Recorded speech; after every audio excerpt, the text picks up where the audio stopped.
Olá, uma ótima noite para você que acompanha a nossa programação. Começa agora mais uma edição daquele que é o melhor debate teológico da televisão brasileira. Uma alegria dividir esse momento com você.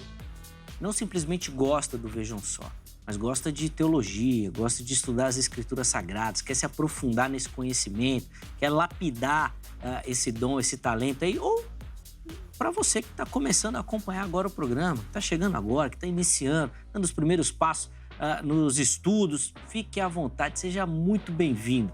O Vejam Só é feito para todo mundo e o nosso interesse aqui não é simplesmente chegar a uma resposta ou que os nossos debates tenham um vencedor, um ganhador, não é isso. A ideia aqui é que você que nos acompanha se interesse pelos estudos, pelos temas que são propostos, às vezes por algumas provocações até que nós colocamos aqui, mas o objetivo é despertar esse interesse.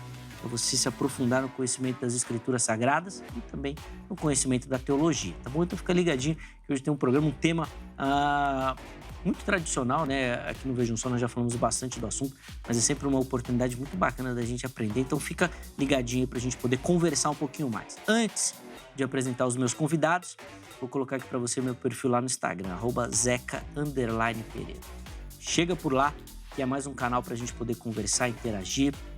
Mande a sua dúvida, a sua sugestão de tema, a sugestão de convidado, um espaço para a gente poder conversar também. E eu fico muito feliz com todo o carinho que eu recebo dos nossos telespectadores, provando, né, reconhecendo de fato que o Vejam Só cumpre a sua missão. Muito obrigado a todos, tá? E desde já peço desculpa, às vezes o pessoal reclama: ô Zeca, mas você fala que é para mandar mensagem, mas não responde. Não, eu respondo, só não dá para responder na hora, né? Mas eu vou responder, fica tranquilo que eu chego lá, tá bom? Não precisa ficar bravo não e nem brigar comigo. Pode mandar sua mensagem que eu vou responder. Fica tranquilo. Ó, vou apresentar os meus convidados e na sequência nós vamos rodar a nossa matéria de abertura que vai apresentar o tema que nós vamos conversar na noite de hoje. Muita alegria que o Vejam Só recebe aqui em nossos estúdios o pastor Ivan Santos. Ele que é ministro da Igreja Assembleia de Deus, do Ministério Belém. Pastor Ivan, meu irmão, obrigado por aceitar o nosso convite. Seja muito bem-vindo novamente ao Vejam Só. Uma alegria recebê-lo, graça e paz. Amém. Eu que agradeço mais uma vez pelo convite, por mais essa oportunidade de discutirmos este tão relevante tema teológico e escatológico. Era isso que eu ia falar, né? O tema da sua área, né? Exatamente. Tem uma afinidade muito grande com essa disciplina, né? Nossa, a gente estava conversando aqui nos bastidores e tem um grupo até no WhatsApp, rapaz. Esse grupo aí de escatologia é brabo, viu? Se pegar só as mensagens que vocês devem trocar lá, mandar para uma editora, já deve sair um livro muito bom de lá. Exatamente. Tenho certeza. Nesse grupo está lá Jamierson, Elias Soares, Matheus Rangel, Tá lá. Juliano Fraga, entre outros amigos, né? Denilson Lima. Só fera. Exatamente. Sabe o que vai... Eu não devia ter falado isso, pastor. Mas sabe o que vai acontecer agora? O pessoal vai começar a mandar nos seus contatos o telefone para incluir no grupo. Pastor, põe meu número nesse grupo aí, você vai ver, vai bombar. Depois nós vamos mandar o nosso também, né, Thomas? Pra nós entrar nesse grupo aí, pra gente aprender também. Pastor, bom, obrigado de novo pelo carinho. Pra gente começar, vou pedir as informações da igreja, por favor. Sim, somos ali do campo de Sorocaba, igreja presidida pelo pastor Osmar José da Silva, tendo como primeiro vice-presidente Osmar Goulart, mais conhecido como Mazinho, né? E estou pastoreando uma congregação no momento ali no Jardim Francine. Já quero deixar ali um abraço e a saudação para todos os meus irmãos ali do Jardim Francine. Amém. Boa. Ó, inclusive, enquanto o pastor Ivan falava, os contatos que ele disponibilizou apareceram aí para você. Nós vamos deixar todos eles também lá na publicação do Instagram, tá bom? Na publicação que vai falar do programa, os contatos vão estar lá à sua disposição também para você poder entrar em contato, tirar suas dúvidas, conhecer um pouquinho melhor do trabalho e do ministério do nosso irmão também. De novo, obrigado, viu, pastorzão, pelo carinho. Muito bom recebê-lo. Boa. E o Vejam Só também tem o privilégio de receber nessa noite o reverendo Tiago Naruzzi, ministro da Igreja Presbiteriana do Brasil. Vou pedir licença, viu, Tiago? Porque a parceria, né, a amizade, se escapar aí sem o reverendo ou pastor... Fique tranquilo, imagina. Peço desculpa desde já.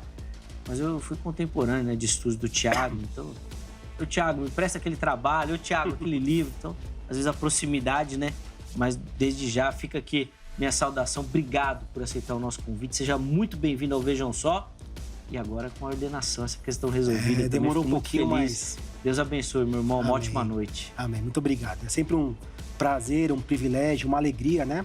Responder esse convite. Lembrando que o interesse, como já foi dito, é que a gente leve uma reflexão, né? Independentemente de qual seja a posição teológica de A ou de B, o intuito não é que a gente rechace nem um lado nem o outro, mas que nós promovemos a glória do Senhor. E isso, de alguma forma, redunde em transformação nas nossas vidas, né? Esse é o meu desejo nesta noite. Sem dúvida, sem dúvida. Esse é o nosso objetivo e fico muito feliz, viu, meu irmão, de contar também com a sua contribuição. A gente sabe que o tempo é curtinho, mas aprender um pouquinho com muito que Deus tem derramado na sua vida é um privilégio, não só para mim, o pastor Ivan que está aqui também, para toda a nossa audiência. Obrigado pelo carinho, tá bom? Para a gente começar também, vou pedir as informações da igreja. Tiago, por favor. A gente está lá no Alto da Lapa, na rua Doutor José Elias, 67, né? Estou lá auxiliando o reverendo Lucas. E fica aí o convite, temos culto aos domingos, às 9h30 e às 18h30. Você vai ser muito bem-vindo. Muito bacana. Tem as informações também. Nós vamos deixar também o contato do Tiago à sua disposição, tá? Lá no nosso perfil oficial do Instagram. Chega por lá para você poder localizar também, conhecer um pouquinho do trabalho do irmão, ministério. E, obviamente, se quiser tirar outras informações sobre a igreja ou tirar dúvidas sobre o tema, é por lá que você pode localizá-lo também, tá bom? Ó, nós vamos rodar a nossa matéria de abertura. Ela vai apresentar o tema, já vai colocar alguns questionamentos. Na sequência, a gente volta para pegar as opiniões iniciais dos nossos convidados. Vejam só. O entendimento do milênio, conforme descrito no livro do Apocalipse, tem sido um ponto de debate e especulação entre estudiosos e teólogos cristãos. A questão central é se o período de 1000 anos mencionado em Apocalipse capítulo 20 deve ser considerado literal ou simbólico. Apocalipse capítulo 20, versículo 4, declara: Vi tronos em que se assentaram aqueles a quem foi dada autoridade para julgar. E vi as almas dos que foram degolados por causa do testemunho de Jesus e da palavra de Deus. Eles não tinham adorado a besta nem a sua imagem, e não receberam a marca na testa nem na mão. Eles reviveram e reinaram com Cristo durante 1000 anos. Esse versículo nos convida a refletir sobre se o milênio deve ser compreendido de forma estritamente literal, como um período de 1000 anos do reinado de Cristo na Terra, ou se há uma dimensão simbólica subjacente a essa descrição. Alguns estudiosos argumentam que o milênio deve ser considerado uma representação simbólica do domínio de Cristo na vida dos crentes, independente de uma contagem literal de 1000 anos. Eles enfatizam que a Bíblia frequentemente utiliza simbolismo para transmitir profundas verdades espirituais. Essa discussão não apenas possibilita diversas interpretações teológicas, mas também levanta questionamentos sobre como entendemos as passagens bíblicas proféticas e simbólicas. Continue ligado, pois esta é a conversa do Vejam Só. É uma conversa bem bacana, um tema que nós já abordamos aqui, como eu falei, em outras oportunidades. E um tema que tem, obviamente, uma predileção no nosso pensamento do evangelicalismo brasileiro, né? De fato, a literalidade do milênio é prevalente no nosso pensamento, que eu acho que eu posso dizer que quase 80% vão nessa linha de defender. Por isso que acaba sendo um assunto enriquecedor, porque nós vamos ver uma oposição divergente disso. Desde já adianto, viu, Tiago? Sua missão é difícil. Na internet, vão normalmente pegar mais no pé dele lá. Sim. Nas enquetes. Geralmente, nas minhas participações, sempre são assim, né? Você pega... os calvinistas têm mais dificuldade mesmo. Tem mais dificuldade. Bom, a maioria é arminiana, não tem jeito, né? Dispensacionalista também. Bom, nós vamos falar bastante aqui, vamos tentar abordar alguns aspectos. Mas, para começar, eu vou pedir que vocês respondam a nossa pergunta-tema, tá bom? E, obviamente, justificando o porquê que vocês vão seguir essa linha que vocês já vão apresentar. E aí, depois, a gente vai aprofundando aí algumas questões, tá? Oportunidade, obviamente, de ambos comentarem e, inclusive, colocarem dúvidas e questionamentos um para o outro também. Vocês vão poder ficar à vontade. Pastor Ivan, vamos começar com o irmão. O milênio é literal ou simbólico? Literal, simbólico e por quê? Pois bem, na minha perspectiva, o milênio é literal. E na nossa discussão eu quero apresentar pelo menos 5 fundamentos básicos do porquê creio que o milênio é literal. O primeiro é o fundamento bíblico, ou seja, nós temos toda uma fundamentação bíblica, tanto no Antigo Testamento, como principalmente no Novo Testamento, em Apocalipse, capítulo 20. Mas, falando de fundamentação bíblica, nós temos, por exemplo, Isaías, capítulo 2, onde apresenta um conceito dos últimos dias, e ali é dito que muitos povos virão ao monte do Senhor, que o Senhor repreenderá a muitos povos e converterá espadas em enxadões. Sendo assim, nós percebemos que essa é uma das, dentre tantas, características do reino milenar. Temos também Isaías, capítulo 25, verso 23, Isaías, capítulo 65, nós vamos ter Zacarias, capítulo 10, capítulo 12, capítulo 14, onde nós percebemos claramente a ideia de um reino que nós denominamos sim de milênio.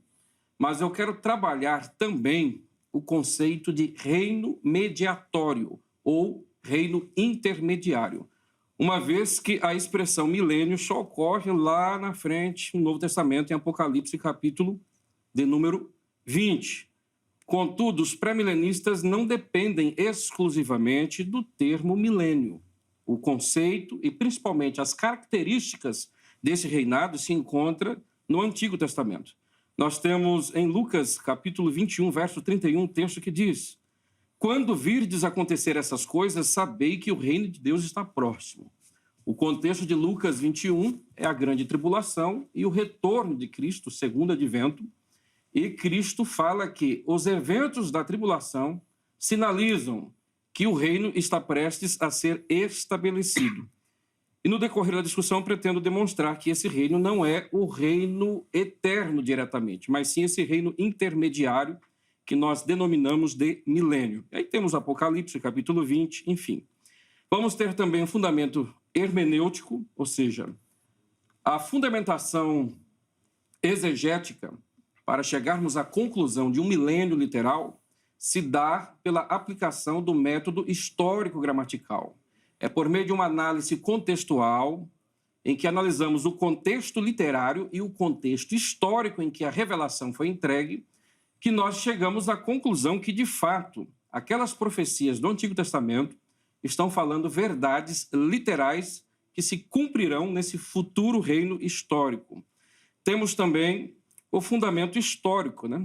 Nós sabemos que no período patrístico, especificamente ali nos 3 primeiros séculos, né, entre todos os pais antinicenos, a posição que imperou perante a igreja de forma predominante é exatamente o milênio, né? Nós temos ali Papias, Clemente, Irineu, Justino, Tertuliano. Todos estes acreditavam no futuro reino terreno milenar. Quero só citar aqui a clássica afirmação de Justino Mártir, que diz: mas eu e todos os cristãos ortodoxos, em todas as coisas, sabemos que haverá a ressurreição do corpo e um milênio sobre a cidade de Jerusalém, edificada, adornada e ampliada, conforme Isaías, Ezequiel e outros profetas têm prometido. Adolf von Harnack, por exemplo, um historiador liberal, sim, mas que tem escrito muita coisa sobre a história da igreja, ele vai dizer que 3 forças impulsionavam a pregação do evangelho nos 3 primeiros séculos. Era a crença na doutrina da iminência, o segundo retorno de Cristo e o estabelecimento do reino milenar. E temos também a fundamentação teológica, né? Quando nós estudamos sobre as alianças, nós vamos aprender que Deus fez alianças, por exemplo, com Abraão, e uma aliança de caráter incondicional.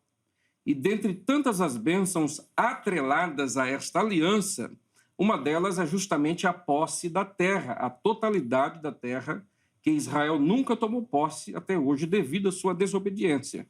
Contudo, isso se concretizará no milênio. Temos também a aliança davídica, de onde é prometido que um descendente físico de Davi e esse caso nós podemos dizer que é uma referência ao Cristo que governaria o mundo a partir de Jerusalém, no trono de Davi, que naturalmente fica ali em Jerusalém.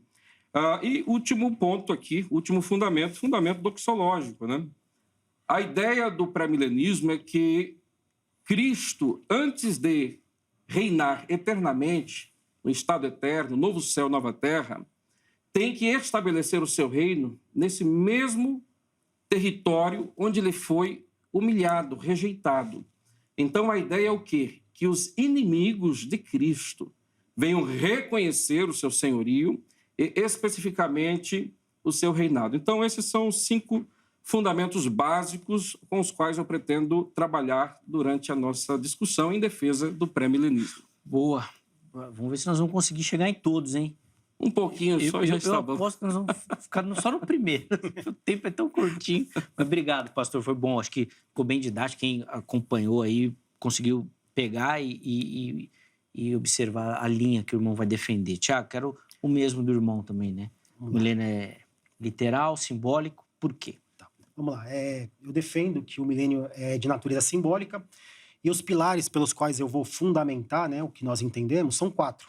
Também não sei se vai dar tempo, mas a gente vai se ajustando aqui. Primeiro é um panorama histórico, né? Até o pastor Ivan já trouxe, e eu vou usar até uma própria citação de Justino para contradizer essa ideia, né, de milenarismo.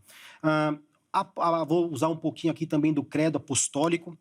No segundo momento, pretendo a gente abordar a questão do gênero, né, o Sitzlieben, ou seja, o que é que dá origem ao próprio gênero textual de Apocalipse. Sem esta análise, é impossível que a gente determine qual linha hermenêutica, independentemente seja histórico-gramatical ou não, para que a gente defenda como é que nós vamos interpretar os simbolismos ali presentes, né? A estrutura que nós chamamos de paralelismo progressivo e também, obviamente, o próprio texto e a teologia de Apocalipse 20, né? Então são esses. Eu gostaria de começar aqui, eu ia começar pelo panorama histórico, mas vamos começar aqui pela questão do gênero literário, tá? Para que a gente fundamente o porquê que eu vou defender, né, o que está sendo proposto. Segundo Leland Haig, um PhD da Universidade de Oregon, especialista em estudos de gêneros literários, ele diz que o gênero literário de Apocalipse, em seu aspecto mais geral, pode e deve ser definido como fantasia. Por fantasia, ele refere-se ao gênero cujos personagens e cenários, embora reais, não são empíricos, isto é, não fazem parte deste mundo sensível.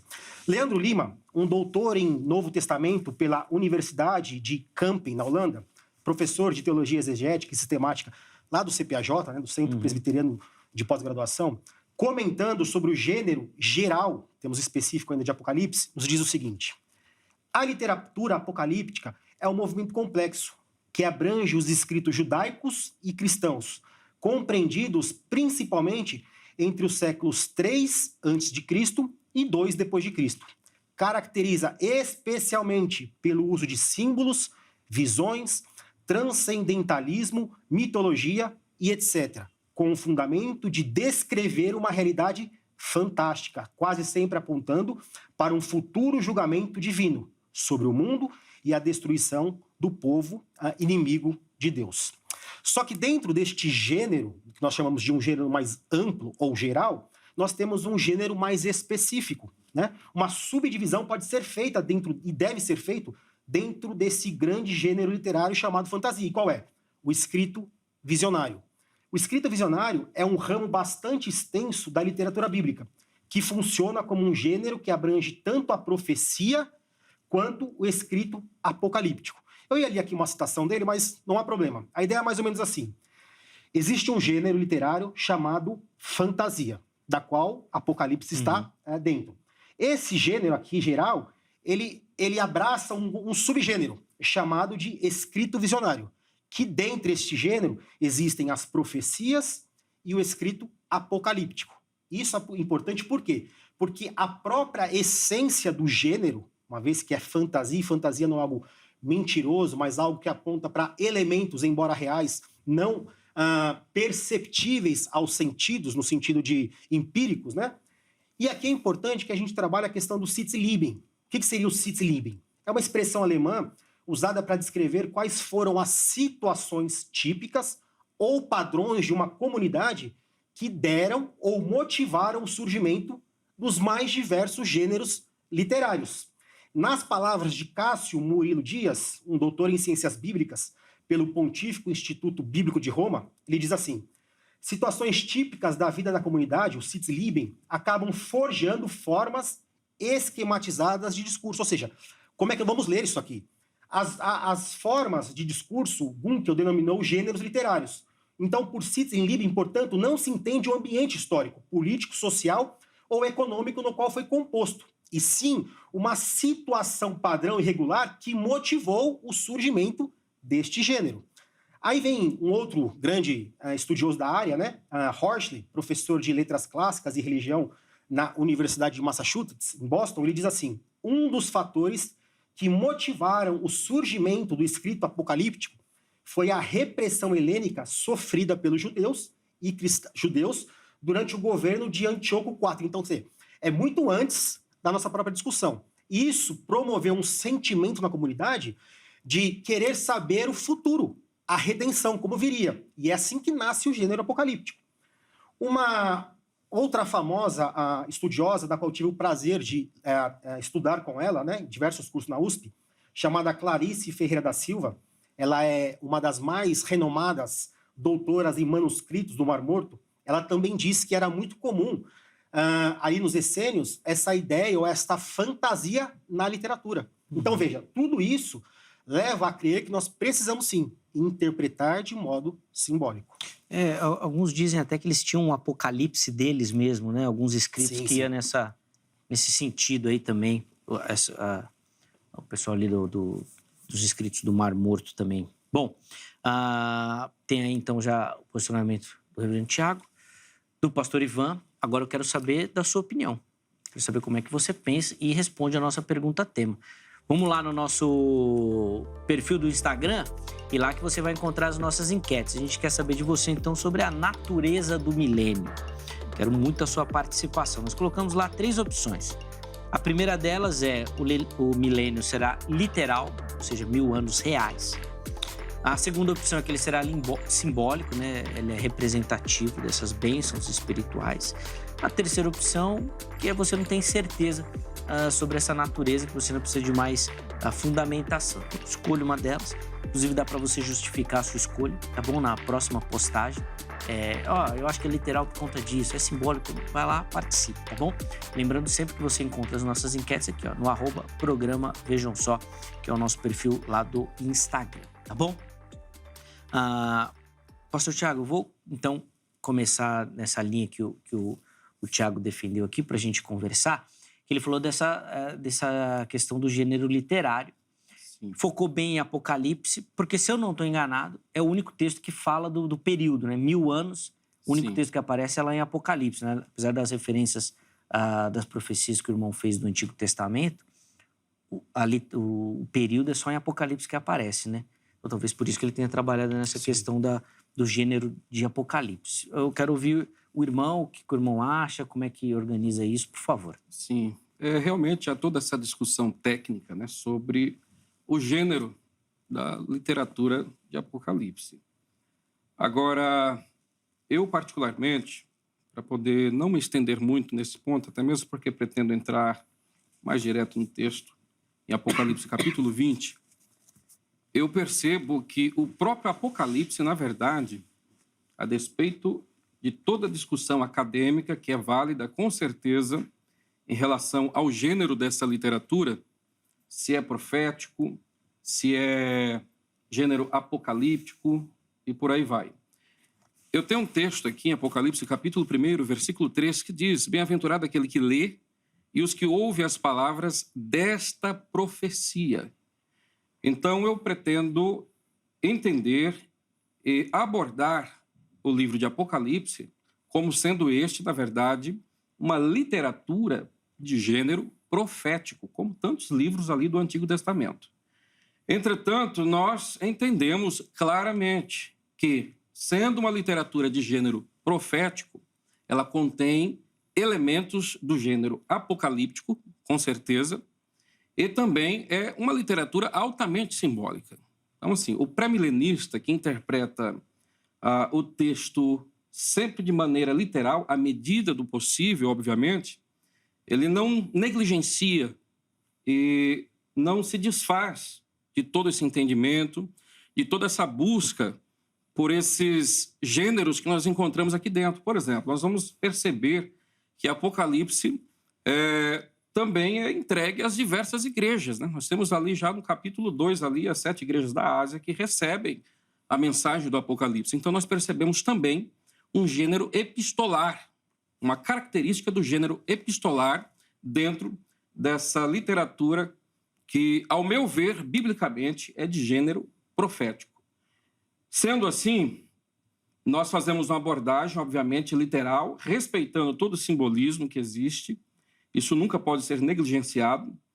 Mas o texto que nos interessa, na verdade, que eu creio que nós podemos começar por ele, né, que é Apocalipse capítulo 20. Não tem como discutir a questão da literalidade ou não do milênio sem discutir Apocalipse capítulo 20. É muito interessante que todo mundo que aborda, todos os teólogos que abordam essa questão do Apocalipse, pontuando ser este um livro de gênero apocalíptico, normalmente ele vai interpretar de forma simbólica tudo praticamente, né? Especificamente o capítulo 20. Então percebo que é um meio, na verdade, de justificar a metodologia, a abordagem aqui um tanto alegórica, espiritualista do capítulo 20. Né? O capítulo 20 é uma sequência do capítulo 19, né? Nós vamos ter ali aqueles primeiros amilenistas, né, que fizeram toda a exposição de forma mais sistematizada, né, como Anthony Hockerman, por exemplo, William Hendrickson. E eles vão, então, a partir deste princípio, estabelecer uma metodologia para você interpretar Apocalipse corretamente, né? E essa metodologia é chamada de paralelismo progressivo, né? Então, quer dizer, o Apocalipse ele contém inúmeras seções repetitivas que elas vão recapitulando pontos e ampliando o conceito. É muito importante destacar também que o pré-milenista ele entende que existem elementos de recapitulação, porque isso faz parte de todo gênero literário, a recapitulação de pontos para que possa haver uma explanação melhor daquilo que já foi dito, né? Sendo assim, a perspectiva hermenêutica que eu abordo, né, que é basicamente o fundamento do pré-milenismo, seja ele histórico ou dispensacionalista, é da progressão cronológica. O capítulo 19 é uma sequência de eventos que é apresentada após a segunda vinda de Cristo.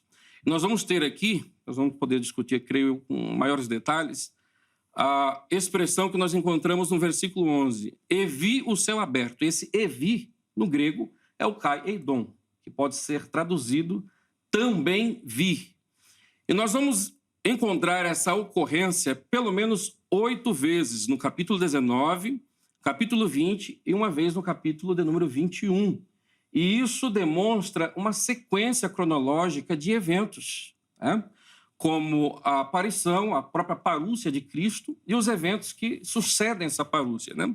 Como a prisão de Satanás, né? Que nós vamos discutir aqui no capítulo 20. Mas antes disso, há ali também a derrota da besta, do falso profeta, né? O anticristo, o falso profeta, que são eventos que sucedem, que acontecem após a parúcia. Eu vou pedir só para concluir, pastor, para a gente tentar dividir o tempo, para a gente, senão, para ficar igualzinho. Por favor. Então vamos continuar aqui. Só para concluir aí essa do Sim, capítulo aí 20. fica bom, porque nós já vamos então começar a discutir esse ponto, né?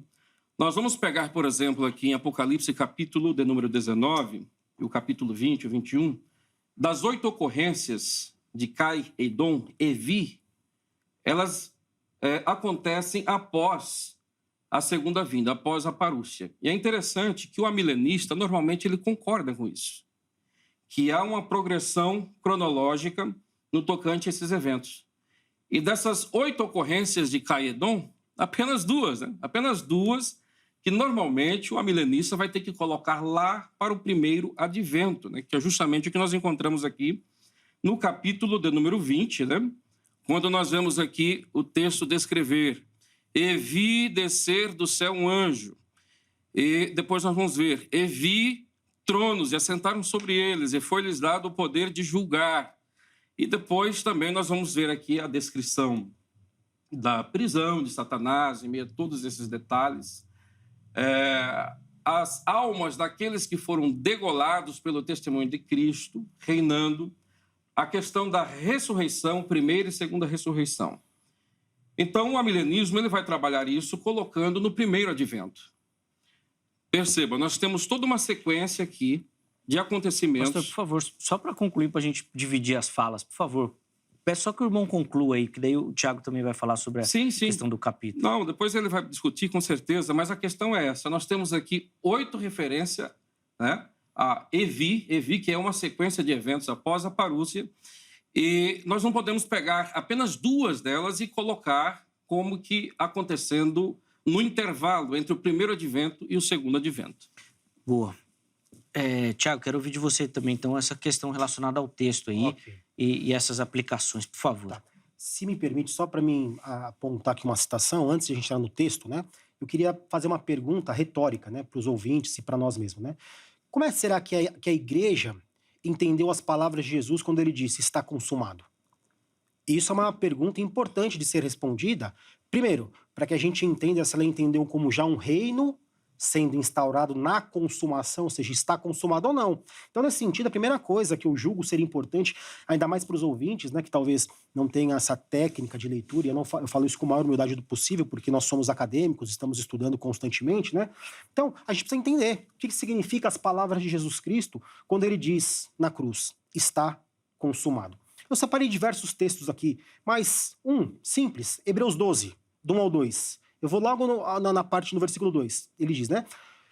Orientando aos leitores. Olhando firmemente para o autor e consumador da fé, Jesus, o qual, em troca de alegria que lhe estava proposta, suportou a cruz, não fazendo caso da humilhação, uma tradução mais simples, e está assentado à destra do trono de Deus. Esta consumação que nós chamamos de uma obra meritória, pactual, lhe deu agora o direito de assentar à destra. O que significa assentar à destra?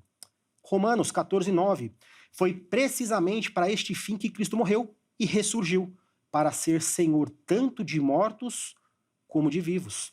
1 Coríntios 15, a partir do 23, cada um, porém, por sua própria ordem. Cristo, as primícias. Depois, os que são de Cristo, na sua segunda vida, que vinda, na parúzia. E então virá o quê? O fim definitivamente, e não tem outro fim, só após a parúzia. Quando entregar o reino ao Deus e Pai, quando houver destruído todo o principado, bem como toda a potestade. E aqui é o ponto-chave, 25. Porque convém que ele reine até que haja posto todos os inimigos debaixo dos pés.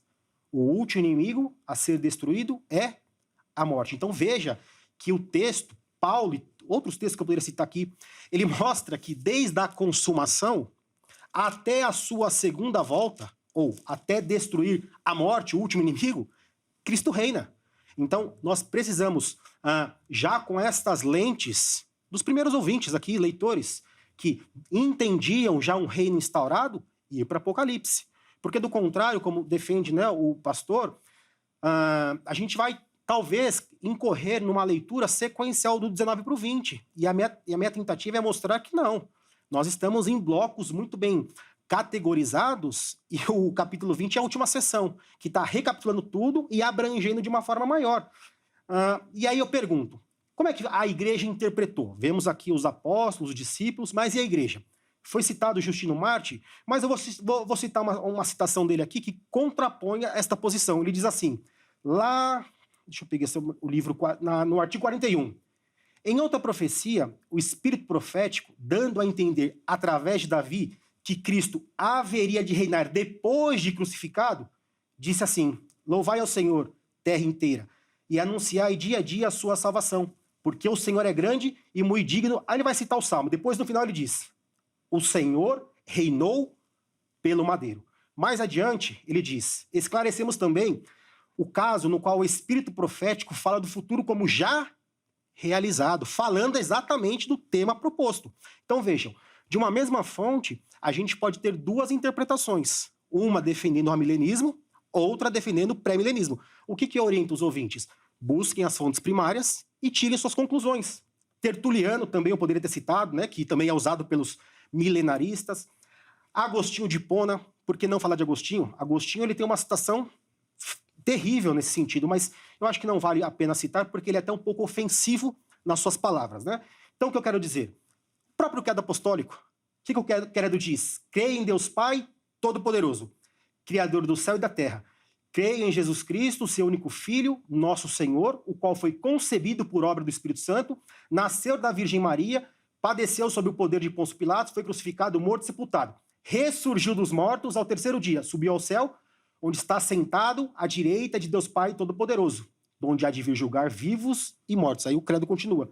Perceba que esta sempre foi a interpretação predominante na igreja, de que o reino já havia sido instaurado.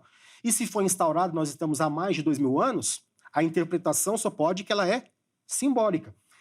E quando é que nós entendemos, numa leitura de pesquisa, né, literária, que começa a ter, então, uma modificação nesta interpretação? A partir de 380, do Edito de Tessalônica. Olha que interessante. Momento em que Teodósio ele oficializa o império, ou a religião do império, isso provoca uma decadência moral na igreja.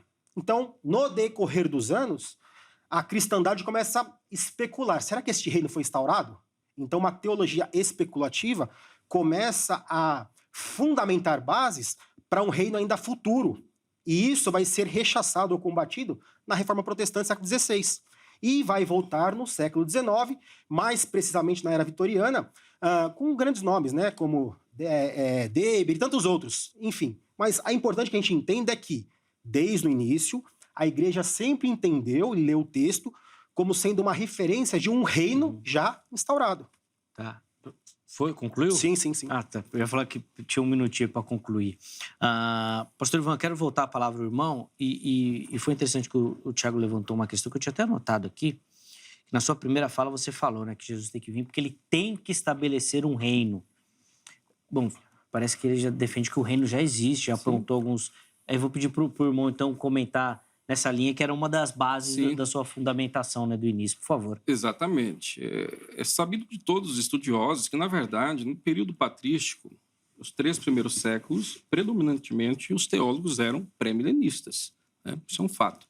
Agora, o que acontece? Quando nós pegamos citações como essa, que ele citou aí de Justino, é que a grande verdade, mesmo hoje, né, ou melhor dizendo, principalmente hoje, entre os pré-milenistas, é de que o reino, no seu aspecto espiritual, ele sempre existiu.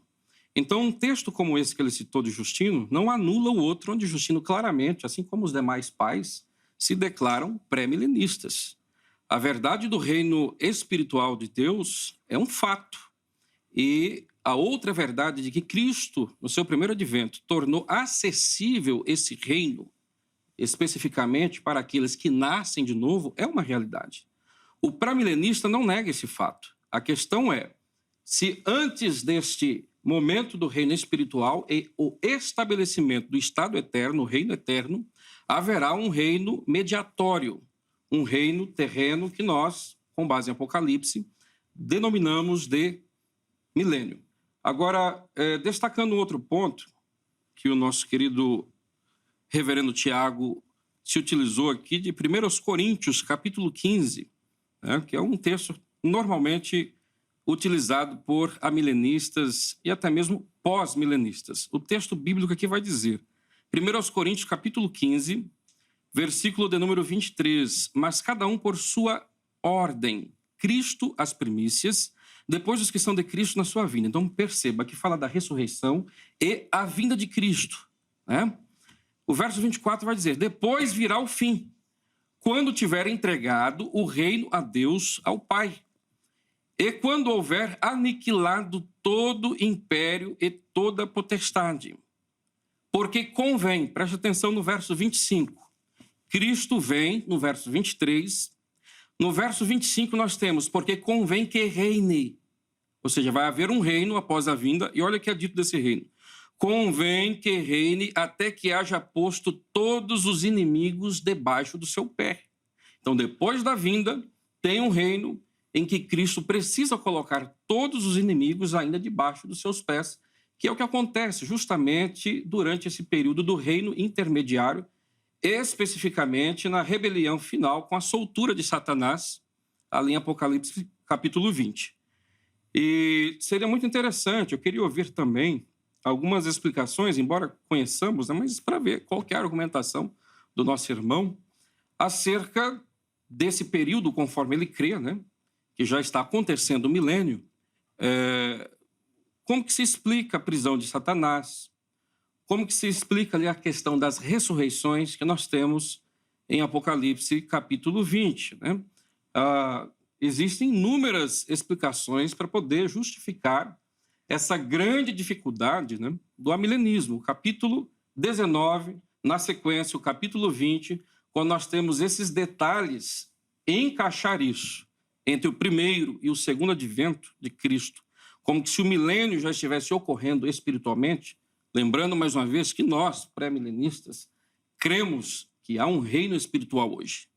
Contudo, as características que nós vemos aqui em Apocalipse 20 e especificamente nos profetas no Antigo Testamento não se encaixam nem em um futuro reino eterno, que nós vamos ver ali pecado, nós vamos ver ali maldição, morte, e tampouco se encaixa na presente era, porque nós vamos pegar ali em Isaías, capítulo 65, a partir do verso 20, características extraordinárias que não tem como se aplicar para os dias de hoje, seja de forma literal ou espiritual para a igreja.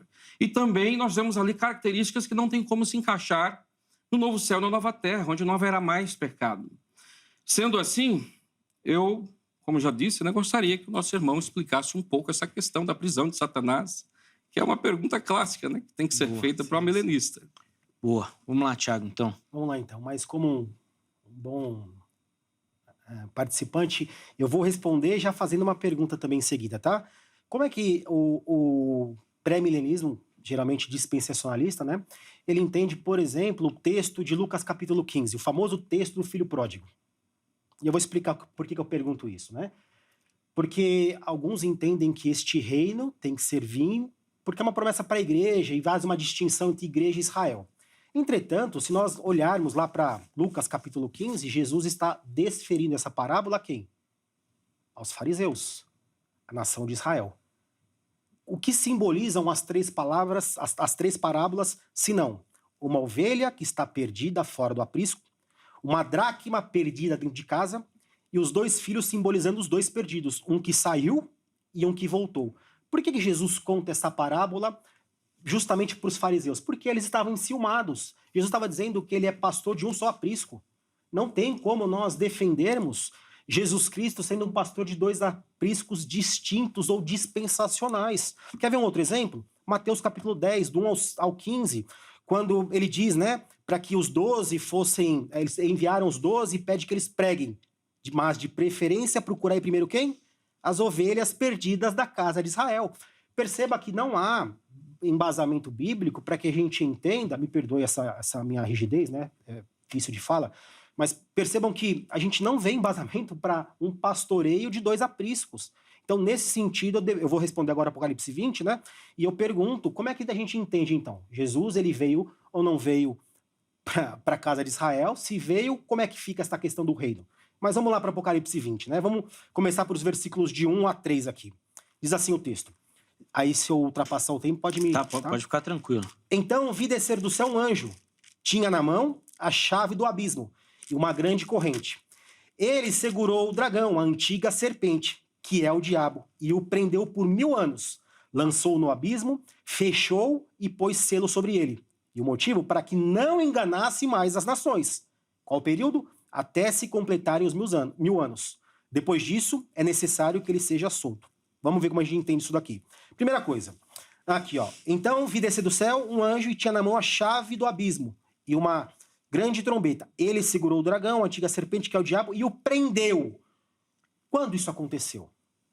Nós entendemos que no período de Jesus. Se você abrir lá em Marcos 3, 27, quando ele expulsa os demônios, os discípulos, o que ele responde? Senão, que não tem como você entrar na casa do ladrão sem antes amarrar o dono daquela casa.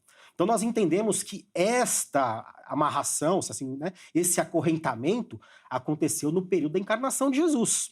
E esse período de 1000 anos, segundo o Salmo 90, versículo 4, ou até 2 Pedro 3,8, 1000 anos é equivalente a um dia, e vice-versa. Então, é um período indeterminado, que nós não podemos levar em sentido literal. Aí ele continua, e lançou no abismo. Quando? Em sua encarnação. Período entre a primeira e a segunda volta de Cristo. Período também chamado por Isaías, em especial no capítulo 61, como o ano aceitável do Senhor. E por que ano aceitável do Senhor? Porque ele sendo preso, como diz o texto, o motivo é para que ele não enganasse mais as nações. E é o período áureo do Evangelho, é o período em que a igreja floresce. Passa lá de um pequeno grupo lido e entendido como faccioso do judaísmo para um cristianismo da qual nós somos parte. Né? Então veja, primeira parte que nós entendemos é exatamente isso. Jesus vem, ele, ao se encarnar, ele juridicamente ou meritoriamente recebe do Pai o direito de assentar ao trono após a sua ressurreição. Mas nesse período, Satanás é preso. E é a grande pergunta que geralmente nos fazem, né? E a questão da maldade? Tá no finalzinho, que ele há de ver solto. Perceba que aqui a proibição é de não enganar as nações. Não há uma outra proibição ou outra restrição senão o engano, a incredulidade lançada. E a gente vê o porquê que, quando você vai lá para aquela passagem que é expulso os demônios, né, da manada de porcos, num terreno gentil, o porquê que eles estão em euforia. Porque estava se completando, Jesus estava vindo e tirando as forças malignas que atuavam neste império. Então, essa primeira parte, depois a gente vai para a segunda parte. Tinha esse domínio. Vamos lá, pastor Ivan, vou devolver a palavra ao irmão para comentar a resposta sobre a sua pergunta. E tem a pergunta que ele deixou também sobre esse dois povos, né? Israel e igreja, por favor. A minha perspectiva é do dispensacionalismo revisado. Dispensacionalismo revisado não vê dois povos. É um único povo. Contudo, obviamente, é uma unidade composta. Né? Esse único povo tem por base um único Redentor, que é Cristo, um único meio, dentre todas as eras que Deus se utilizou para redimir pecadores, que é por meio da fé na obra redentora. Desde o Antigo Testamento, durante o período agora da dispensação da graça, a dispensação milenar. Então, esse é o fundamento. Nós não enxergamos dois apriscos, dois povos. É um povo só. Contudo, há uma distinção entre esse povo. Tá? Isso é próprio do nosso Deus. O nosso Deus é uno, mas ele subsiste simultaneamente e distintamente em três pessoas. A Igreja de Cristo é uma, mas há toda uma distinção entre nós, em que Deus tem programas específicos para cada um de nós, para a sua igreja em cada região. Contudo, a Bíblia vai deixar claro que há um aspecto de uma unidade em que somos um, mas sem negar essa diversidade, onde há, então, programas e propósitos divinos distintos para cada um dos seus povos em países e regiões distintas. Mas, pastor, desculpa interromper, aí até eu fico com uma dúvida nesse sentido que o irmão levantou. Mas o milênio não era para cumprir coisas diretamente para Israel? Não é para, tecnicamente, para isso que o milênio existe? Aí eu confesso que eu fiquei na dúvida. Se não tem dois povos, se é um povo só, exatamente. Quem quer fazer só para um povo? Aí não, mas a questão é essa, que o milênio, por mais que ele tenha a ver primariamente com Israel, assim como a grande tribulação primariamente tem a ver com Israel, em nenhum momento a Bíblia ensina que é exclusivamente para eles. Durante o reino milenar, aqueles que foram sobreviventes, fiéis a Cristo no fim da grande tribulação, sejam judeus ou gentios, eles entrarão em seus corpos naturais para poder viverem a vida no milênio. E o outro ponto importante é que nessa perspectiva do dispensacionalismo revisado, não só revisado, o clássico também, a igreja desce com Cristo e participará desse reinado, sem nenhum problema. Durante os 1000 anos? Durante os 1000 anos, com certeza. Então, não vai haver, assim, uma separação. Entendi. Então, essa é a perspectiva do dispensacionalismo, que é trabalhada com maiores detalhes no dispensacionalismo revisado. Uhum. Tem tempo para poder prosseguir aqui tem, na desculpa questão? até atrapalhar. Até fazendo um contraponto com relação à prisão de Satanás. Olha o que nós temos aqui em Apocalipse, capítulo 20. versículo de número 2. E prendeu o dragão, a antiga serpente, que é o diabo, Satanás, amarrou por 1000 anos, lançou no abismo. Então, perceba as expressões. São várias expressões utilizadas justamente para poder mostrar a severidade dessa prisão. Lançou no abismo, o encerrou, pôs selo sobre ele, para que não mais engane as nações. Nós sempre fazemos até uma brincadeira, Tiago, acho que você já deve ter ouvido, né? Que essa prisão de Satanás na perspectiva milenista é uma prisão, estilo prisão aqui no nosso país, no Brasil, né? O camarada usa tornozeleira, né? Ele pode... É uma restrição, assim, bem singela. Imagina alguém prendendo ali um homem violento que espanca ali a esposa, seja quem for. Mas ele não está totalmente restrito. Ele ainda pode exercer outras atividades. Alguém é preso, por exemplo, por homicídio. O texto diz aqui que é para não enganar as nações, mas isso não significa que essa restrição não venha restringir a tal ponto que o diabo não venha exercer também as outras funções. E é óbvio que o texto destaca que o propósito é não enganar, mas isso restringe totalmente. O texto aqui é muito enfático, né, devido a tantas repetições. E nós temos textos claros, né, que falam justamente sobre o engano de Satanás por intermédio de seus instrumentos nos dias de hoje. Eu quero citar aqui apenas alguns para ser bem sucinto e encerrar a minha fala. Segundo aos Coríntios 4:4, nos quais o Deus desse século cegou o entendimento dos incrédulos. Então, assim, são textos claríssimos que não tem como defender a possibilidade do diabo estar preso, ainda que entendamos que na cruz houve a vitória, assim, de Cristo e que, em uma certa medida, há uma restrição, mas isso nada tem a ver com o que esse texto está dizendo. Olha, segundo aos Coríntios 11:13, né? Paulo está falando ali sobre os falsos obreiros, falsos apóstolos, e ele vai dizer, usando-se de Satanás, que Satanás se transfigura em anjo de luz. E os seus ministros se transfiguram em ministros da justiça. Quando? Hoje, na era da igreja. Olha o texto de 1 Pedro 5:8. Sede sóbrios, vigiai, porque o diabo, vosso adversário, anda em derredor. Mas se ele está preso, como é que ele está andando em derredor do salvo? Que tipo de prisão é essa, né? Tiago, capítulo 4, verso 7. Sujeitai-vos, pois, a Deus, resisti ao diabo, ele fugirá de vós. Como que eu vou resistir ao diabo? Como que ele vai fugir de mim, à medida que eu me sujeito a Deus, se ele já está preso, ele foi lançado no abismo? E outra, a atuação de Satanás por meio do engano, devido à multiplicação de seitas de todas as espécies. Essa é uma evidência clara da atuação de Satanás, como sempre houve. Há uma distinção entre o Novo Testamento e o Antigo? Né? No Antigo Testamento, havia uma atuação maligna? Havia. Contudo, não havia expansão, a pregação do Evangelho.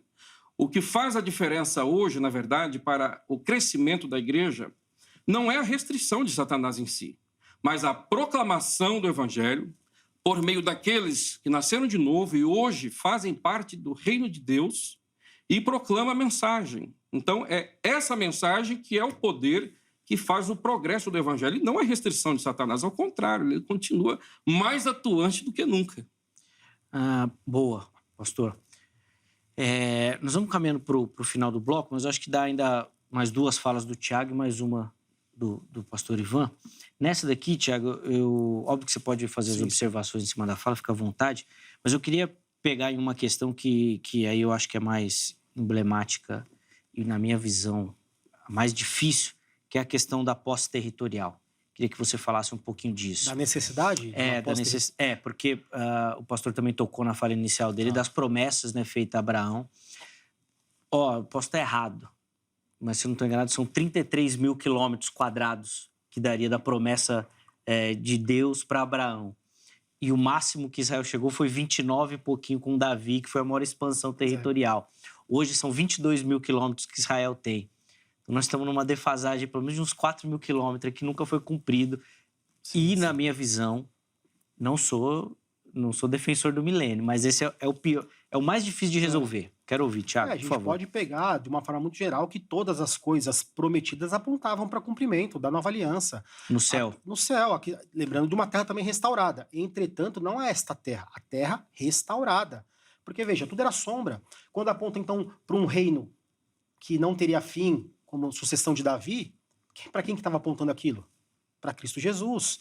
Então, todas essas alianças firmadas apontavam para algo muito maior, cumprido em Cristo, cujos efeitos a gente vive na tensão do já, mas ainda não. Né? Mas, só para responder a pergunta, né, sobre a questão do porquê desta maldade, ou dessa corrente um pouco frouxa, no versículo 7 responde: quando, porém, se completarem os 1000 anos, que para nós é simbólico, é apenas um período indeterminado, Satanás será solto da sua prisão e sairá a seduzir as nações. Mateus 24 vai dizer isso aqui, exatamente isso, que se não fosse o Senhor abreviar o tempo, até os eleitos seriam enganados. Mas aí, também, né, não é só o tendão de Aquiles, aliás, não é só o milenismo que tem os seus tendões de Aquiles.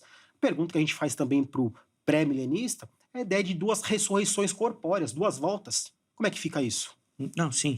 Né? Aí eu também devolvo essa pergunta porque é algo que, e eu faço com toda sinceridade, não com ar de provocação, porque existem dificuldades para essa interpretação. Como é que a gente vai definir 2 ressurreições corpóreas, segundo a visão dispensacionalista, né? Sem caracterizar 2 voltas? Entende? Ó, nós estamos caminhando para o final do bloco. 3 minutinhos, tá, pastor Ivan? E aí depois mais 3 minutos para encerrar, tá, Tiago? Porque aí eu preciso encerrar o bloco mesmo. Quer ir nessa ideia das 2 voltas aí, pastor Ivan? Sim. Eu creio que a pergunta do reverendo Tiago tem a ver por conta dos textos, né? Começando Daniel, capítulo 12, próprio Cristo ali, João capítulo 5 e outros textos. Vai fazer referência à ressurreição como sendo única. Né? Contudo, nós entendemos que a revelação bíblica ela é progressiva. O texto lá, em Daniel 12, que fala como que se todos fossem ressuscitar uma única vez, quando nós chegamos aqui em Apocalipse, que é a revelação no seu ápice, nós vamos ter essa distinção, que é o intervalo de 1000 anos entre uma ressurreição e a outra, sendo as 2, obviamente, física.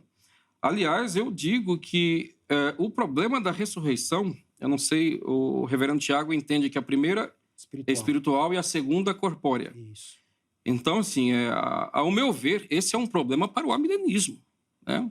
Porque nós temos aqui a mesma expressão grega, a mesma construção gramatical que diz respeito a uma ressurreição corpórea, no caso, a segunda, a última dos ímpios, para a condenação.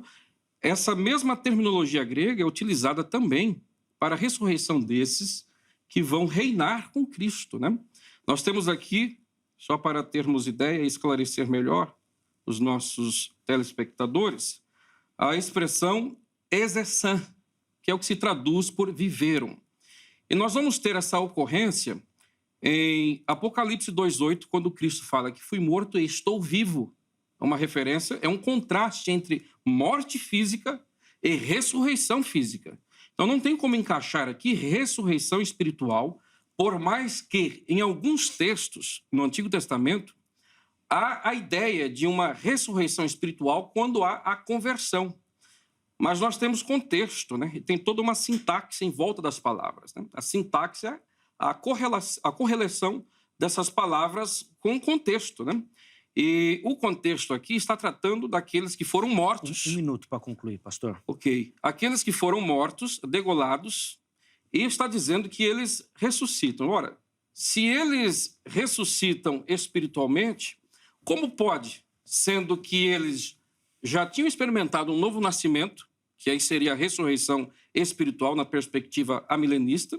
Então, eles já tinham experimentado essa ressurreição e foram tão crentes, ou melhor dizendo, especificamente a futura grande tribulação, serão tão crentes em Cristo que darão a sua vida.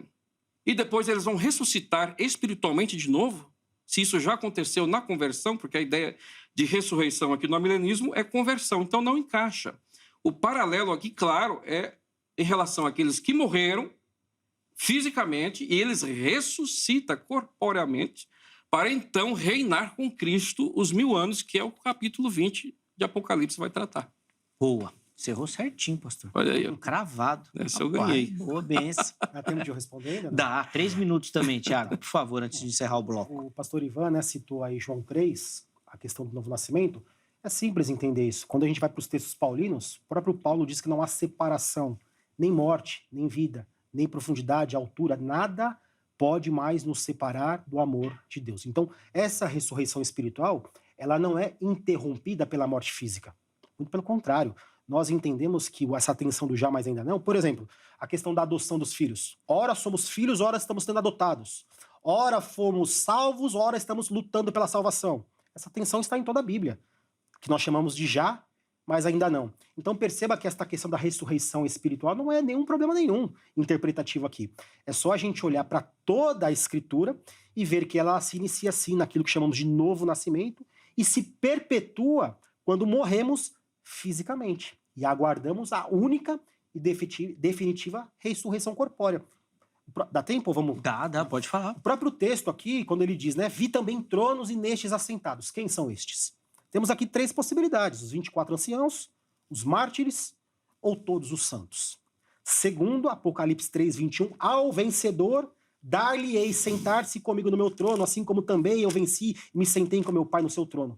Quem tem ouvidos, ouça o que o Espírito diz às igrejas. Então perceba que quem está assentado no trono são os que morreram salvos aqui nessa terra. Não há descontinuidade dessa ressurreição espiritual. E aí a gente vai entender como que se dá, então, depois a questão da ressurreição física. Lá em Tessalonicenses, os mortos deverão ressuscitar para que agora com os vivos, os mortos que foram salvos, tenham o seu corpo transformado num corpo de glória e então juntos sejam levados com Deus. Agora, aqui não há dificuldade alguma para que a gente entenda isso. 1 minuto para concluir, Thiago. Não. Aqui eu concluo. Porque depois eu já vou entrar numa nova linha de raciocínio. Boa. Então, eu vou precisar... essa nova linha nós vamos ter que deixar, acho que até para um outro debate. Para falar, ó.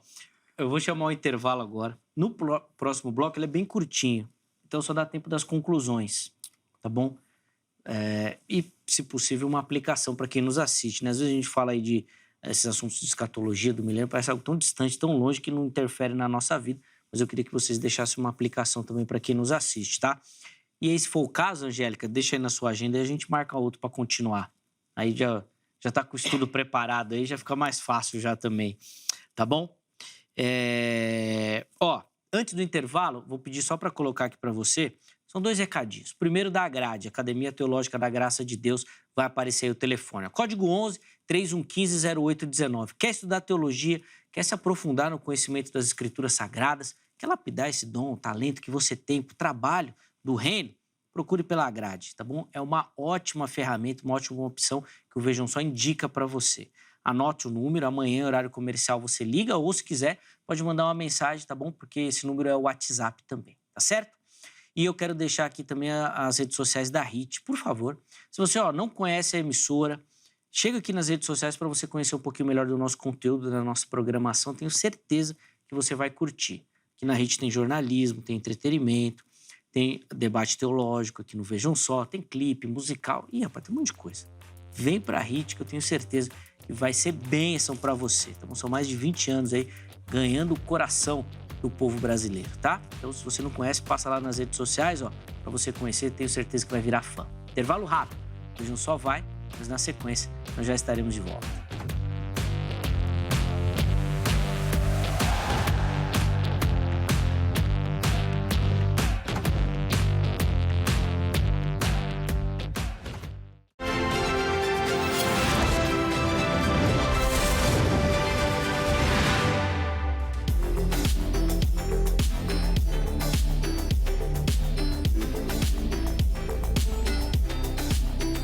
O Vejam Só já está de volta, com um intervalinho bem rápido mesmo, né? Na nossa conversa hoje falando sobre a literalidade ou não do reino milenar. Recebendo aqui no nosso estúdio o pastor Ivan Santos e o reverendo Tiago Naruzzi, que obviamente fizeram contribuições importantíssimas no primeiro bloco. Você que nos acompanha, tenho certeza que aprendeu. Neste bloco ele é mais curtinho, considerações finais e uma aplicação, tá? Não fica triste, não. A gente também estava conversando aqui, nós também ficamos tristes. Queria ter falado mais, não deu tempo. Nós vamos marcar uma continuidade para falar um pouquinho mais sobre o milênio, abordando outros textos bíblicos também, trazendo outros referenciais aí. Ligadinho que nós vamos organizar isso para você também, tá bom? Para você não perder nada. Antes das considerações finais, eu quero só dar aquela moral para você que nos assiste, participa do Vejam Só, mandando a sua foto. Quero fazer um apelo aqui, uma convocação melhor. uma convocação para você. Apelo não, porque presbiteriano não pode fazer apelo, né, Thiago? Quase que eu me perdi aqui. Uma convocação para você. Entre nas nossas redes sociais e mande a sua foto. Para ter certeza que todo mundo vai mandar lá. Por que presbiteriano não pode fazer apelo? Devia ter ficado quieto, vou ter que explicar agora. Ó, ou você vai no Facebook ou você vai no Instagram do Vejam Só. Programa Vejam Só. Aí lá você vai direto nas mensagens, tá bom? E manda a sua foto assistindo o programa. Uma foto simples, uma selfie. Tá bem básica, horizontal, vertical, do jeito que você achar mais fácil. Encaminhe nas redes sociais, junto com a foto, nome completo, cidade e estado. Nós vamos te mostrar aqui no programa, tá bom? Uma forma de reconhecer a sua audiência. E no final do ano, nós vamos escolher 3 telespectadores ou telespectadoras para mandar um presente. É um carinho do Vejam Só para você, reconhecendo aí a sua audiência, tá bom? Então mande e participe, que ó, são presentes. Vou mostrar os presentes também, tá demais. Vamos para as fotos primeiro? E para variar, tem foto da Bahia. A Bahia tá demais. Lá de Ilhéus. Terra boa, hein? Aí sim, boa. Lá. Quem nos acompanha lá em Ilhéus é o Guilherme. Boa, Guilherme. Obrigado, viu, meu irmãozão, pelo carinho. E a Bahia, ó, participa demais. Obrigado, viu, a todo o povo baiano que manda suas fotos. Ilhéus, terra muito boa. Deus abençoe, Guilherme. Sua vida, meu irmão. Saindo da Bahia, a gente vai subir mais um pouquinho. Vamos lá para Pernambuco, para a capital do estado, para Recife. E quem vai aparecer aí acompanhando o Vejam Só é o Pedro. Boa, Pedro. Obrigado, meu irmão, pelo carinho. Recife também, terra maravilhosa. A gente recebe muitas fotos aqui do pessoal de Pernambuco também. Obrigado, viu, o Pedro? E obrigado pelo carinho. Caprichou demais na foto. Fiquei bem demais lá, viu, Thomas? Se todo mundo fizer igual o Pedro aí, já tem chance de ganhar a Bíblia. Marca aí já. E para encerrar, nós vamos aqui no interior de São Paulo, na cidade de Mairinque. Hudson Henrique é o nosso telespectador. Boa, Hudson. Ficou boa foto também. Obrigado, meu irmão, pelo carinho, pela audiência. Deus abençoe muito a sua vida. Toda a galera de São Paulo, do interior, que nos acompanha demais. Nossa oração é que o Vejam Só seja bênção na vida de vocês. E estou esperando a sua participação. Mande, porque você vai participar e pode levar para sua casa. Põe na tela aí, por favor, um desses presentaços que o Vejam Só ganhou da Sociedade Bíblica do Brasil. Nós vamos repassar para você. São 3 Bíblias. Da direita é a Bíblia do Adolescente, tá bom? Com textos ali, estudos direcionados a esse público. A que tem no meio ali, a verdinha, é a Bíblia do Pregador, também com material de apoio para você preparar o seu sermão, o seu estudo. E mais aqui à esquerda, a Bíblia da Mulher. Essa Bíblia da Mulher está belíssima, belíssima. Bom, todos eles com o selo de qualidade da Sociedade Bíblica, né? Então, vale muito a pena. Mande a sua foto e você vai participar. Agora, Zeca, eu não quero esperar, eu quero uma Bíblia dessa, como é que eu faço? Vou te dar uma dica também. Procure pelo Shopping do Povo, é isso mesmo. A loja física fica aqui no centro de São Paulo, na Avenida São João 816.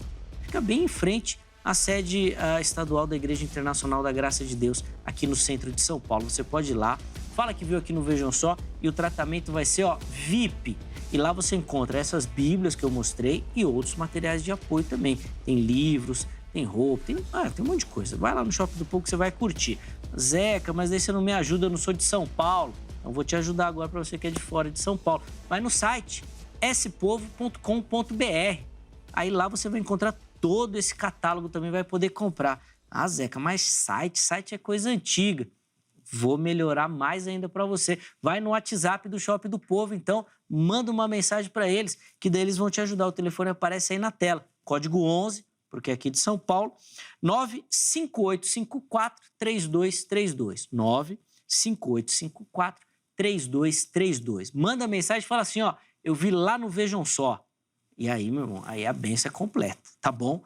Então pode procurar o pessoal do Shopping do Povo, quero agradecer demais toda a parceria aqui com o Vejam Só. Irmãos, vamos finalizar então a nossa conversa de hoje, mas eu já deixo aqui o convite, depois a Angélica vai acertar direitinho, pra gente combinar uma outra data para vocês voltarem. 3 minutos para cada um. Thiago, considerações finais e uma aplicação para o nosso telespectador, por favor. Vamos lá. Primeiro eu quero agradecer imensamente, né, a cordialidade do pastor Ivan, muito coeso na sua posição, educado, isso enriquece, né? e acredito que isso sirva, inclusive, para a gente derrubar essas barreiras invisíveis que são feitas entre as denominações devido às distinções teológicas. Essas distinções, elas são saudáveis, levam a uma reflexão teológica.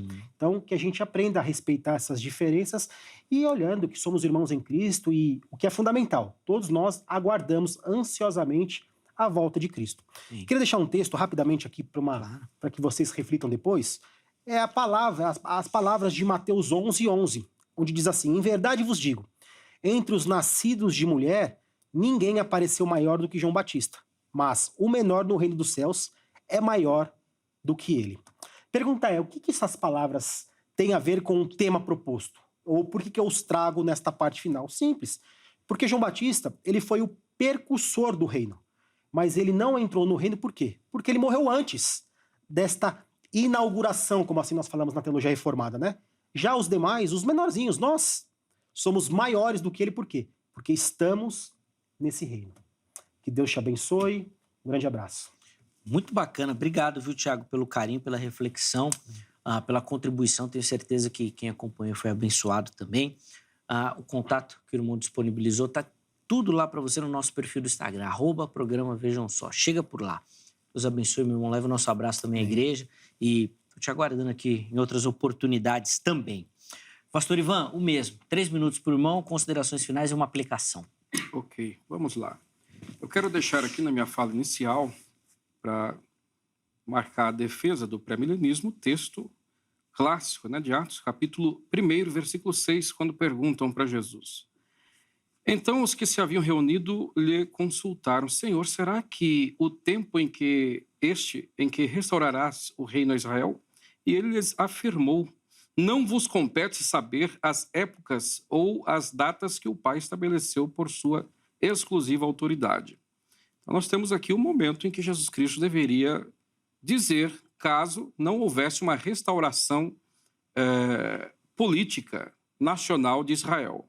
Ele não nega esta realidade diante dessa pergunta dos discípulos acerca da restauração de Israel, mas ele diz apenas que isso pertence ao Pai. Em relação ao tempo, quando ocorrerá, pertence ao Pai. Ele não nega esta realidade, né? Então, esse era o momento de Cristo negar, caso não houvesse um reino futuro, terreno mediatório.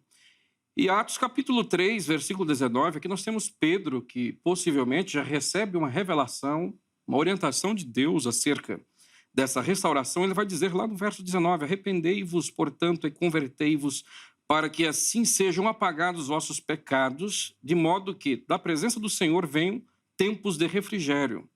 E ele envia a Jesus Cristo, que já vos foi previamente designado. É necessário que Jesus permaneça no céu até que chegue o tempo em que Deus restaurará todas as coisas, conforme já decretou há muito tempo por intermédio dos seus santos profetas.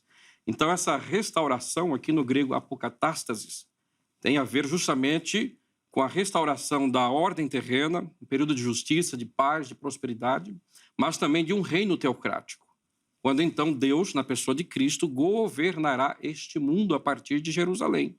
E este reino nós vamos encontrar as características dele, como já foi dito inicialmente, em Isaías capítulo 65, especificamente a partir do verso 20, Zacarias capítulo 14, depois que Cristo vem, pisa no Monte das Oliveiras, o monte é fendido, nós vemos ali a característica do reino que será estabelecido.